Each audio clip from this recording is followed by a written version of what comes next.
It is dawn in Sakai, a port city on the eastern shore of Osaka Bay. In a low wooden workshop, a furnace begins to glow. A bladesmith folds his arms, watching the color of the steel deepen from cherry red to pale orange. For 6 centuries, men in rooms like this have read fire the way scholars read scripture. Sakai was once the wealthiest merchant city in Japan. In the 16th century, its harbor bristled with ships from Ming China, Korea, and Portugal. Iron, gunpowder, and tobacco moved through its warehouses. From this confluence of trade and craft, a singular industry was born, the forging of blades sharper than any made before. The story begins, by tradition, in the late 14th century. Swordsmiths trained in the older traditions of Yamato and Bison drift into Sakai seeking commerce and patronage. They bring with them the secrets of tamahagin, a steel smelted from Black River sand in clay furnaces called tatara. In Sakai, that knowledge will be reshaped for a new purpose. The turning point arrives with an unlikely plant. In the 16th century, Portuguese traders introduced tobacco to Japan. Smokers need fine knives to shred the leaf, and Sakai's smiths answer the demand. By the early 17th century, the Tokugawa shogunate grants Sakai a special seal, declaring its tobacco knives the finest in the realm. That seal changes everything. It is a monopoly, a brand, and a promise of quality stamped in lacquer. Sakai's blades travel the length of the country, carried by merchants along the Takeda Road. The city's smiths are no longer mere craftsmen. They are guardians of a government-protected art. The technique they perfect is called wairikomi.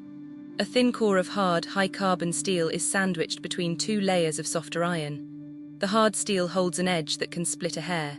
The soft iron absorbs shock, so the blade bends rather than shatters.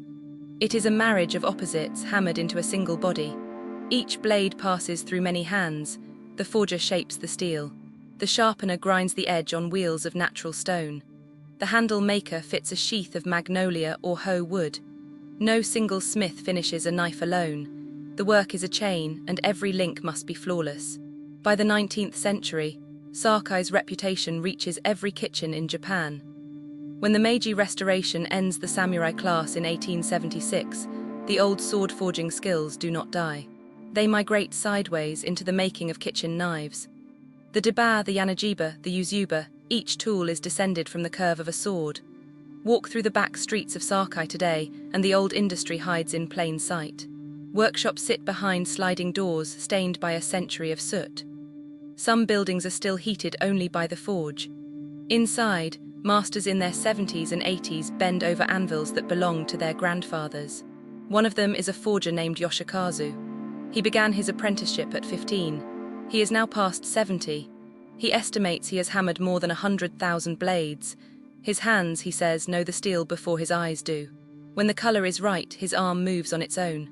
The numbers tell a harder story.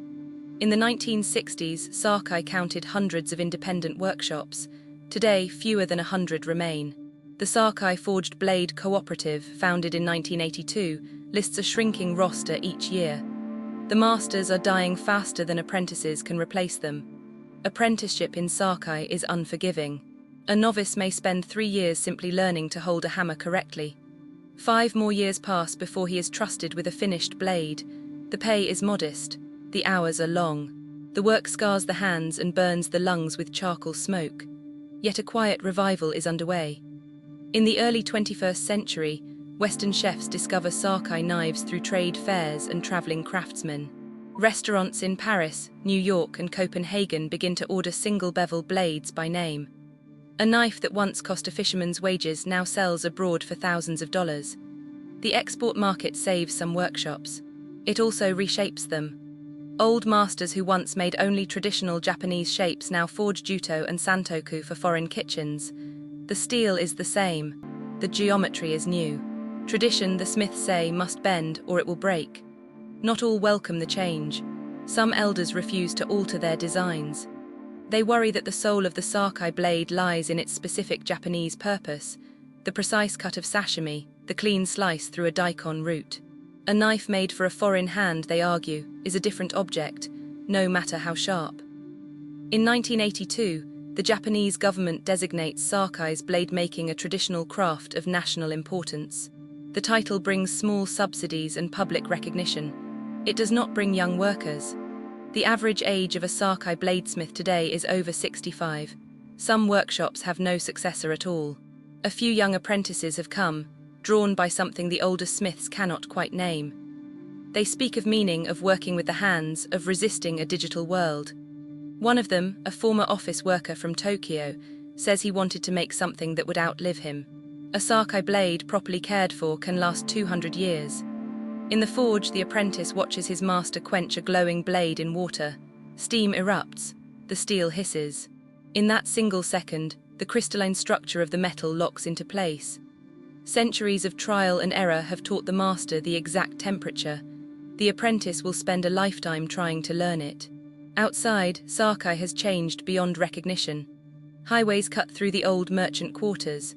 Factories assemble bicycles and machine parts. The harbour that once welcomed Portuguese galleons now handles container ships.